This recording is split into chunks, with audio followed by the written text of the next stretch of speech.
Hello, welcome back to my channel guys. তো আজকে ছিল শান্তিনিকেতন আমাদের লাস্ট দিন। ইভেন শান্তিনিকেতন না, আমাদের আজকে ট্রিপটারও আজকে লাস্ট ডেই ছিল। আমাদের প্ল্যানটা খুব সাধারণ ছিল। তো আমরা এখান থেকে শান্তিনিকেতন থেকে যাব রামপুরহাট, ওখান থেকে যাব তারাপীঠে মায়ের পুজো দেব, দিয়ে ওখান থেকে বাড়িতে ব্যাক করব। তো সকালবেলা উঠে কিছু খেলাম না, শুধু একটু চা খেয়ে নিলাম, কারণ কাস্তে কাস্তে এত গলা ব্যথা হয়ে গেছিলো, তো চাটা খেয়ে একটু ভাল লাগছিলো। তো রুমে এসে ঝটাপট স্নান করে রেডি হয়ে বেরিয়ে পড়লাম। তো এখান থেকে চেক আউট করে বেরিয়ে গেলাম আমরা সবাই মিলে। দেন আমরা ট্রেনে উঠে পড়লাম। আর ট্রেনের জায়গা তো প্রথমে পাইনি আধ ঘন্টা, তারপরে কিছুক্ষণ বাদে গিয়ে জায়গা পেয়েছিলাম। শান্তিনিকেতন থেকে রামপুরহাট 1 ঘন্টা কি 1 ঘন্টা 10-15 মিনিট ওরকমই সময় লাগে। তো রামপুরহাট থেকে নেমে আমরা অটোটা ধরেছিলাম, কিন্তু অটো স্ট্যান্ড এতটা দূরে ছিল, অনেকটা হেঁটে যেতে হয়েছিল। তারপর রুমে গিয়ে 5-10 মিনিট বসে শাড়ি পরে রেডি হয়ে গেছিলাম পুজো দেব সেই উদ্দেশ্যে।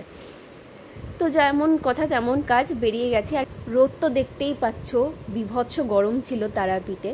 যাই হোক, তো এখান থেকে একটা ফুলের ডালা আমরা কিনে নিয়েছিলাম। আর এখানে তো পান্ডাদের আবার অনেক রকম ব্যাপার আছে। তো অনেক বছর বাদে এসেছি, মায়ের ডাকেই মায়ের কাছে আসতে পেরেছি, পুজো দিতে পেরেছি, এটাই অনেক। পুজো দেওয়ার পর এখান থেকে আমরা ভোগ নিয়েছিলাম। এখানে 100 টাকা করে মায়ের যে ভোগের বা কন্টেনার করে দেয়, ভোগ পাওয়া যায়। তো দুপুরে আমরা সেটাই সবাই মিলেমিশে খাওয়া দাওয়া করেছি।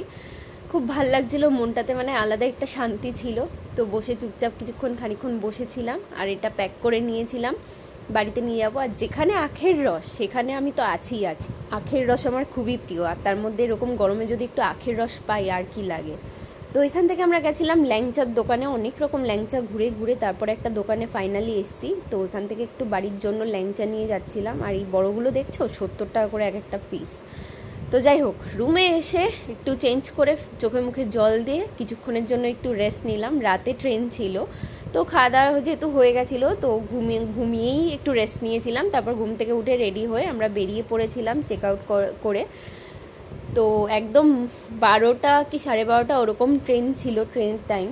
তো রামপুরহাট থেকেই ট্রেনটা ধরেছিলাম আমরা। ভেবেছিলাম একটু সিট পাবো, বসে একটু যে যার মতো ঘুমিয়ে একটু রেস্ট নিতে পারবো, ভোরবেলা বাড়ি পৌঁছে যাবো। তো খাবার দোকান প্রথমত পাইনি, এই ডিম পাউরুটি খেয়েই আমাদের ডিনারটা সারতে হয়েছিল। আর ট্রেনে ওঠার পর যা দেখলাম, তো আশা ছেড়েই দিয়েছিলাম যে বসতে পারবো।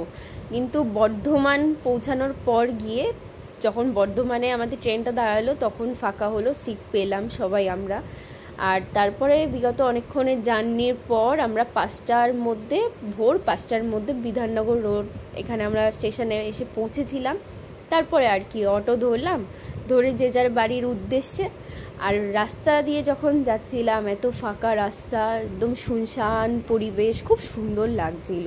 এই রাতের এই টাইমটা না খুব সুন্দর হয়, একদম নিস্তব্ধ হয়। আর এই যে পুজো যে একটা ভাব আছে, সেই ব্যাপারটা না, মানে খুব ওই আকাশের মধ্যে চারিদিকে প্যান্ডেল হচ্ছে এরকম দেখে এরকম আসছে, পুজো আসছে। যাই হোক, তো আজকে শেষ করছি এখানেই ব্লগটা।